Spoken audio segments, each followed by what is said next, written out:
Hi everyone. Welcome to another episode of Furry Animal Girls Battle for the Prize the series. I'm your host, female pink fox speaker. This episode is featuring 5 cats vs 5 foxes. The 2 teams will battle each other to get the prize. There are 5 rounds. The team that wins in the most rounds will win. Round 1 math.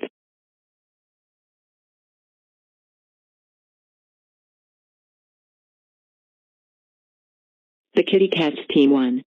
Round 2 the random spinner. The foxes team won. Round 3 math.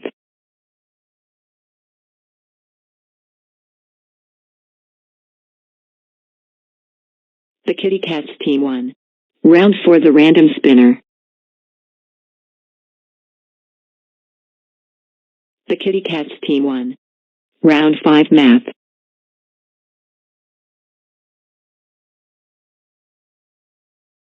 The foxes team won. Now, let's see the end results. The foxes won 2 rounds. And the kitty cats won 3 rounds. So the 5 foxes won. Here's the prize they are getting. $10,000.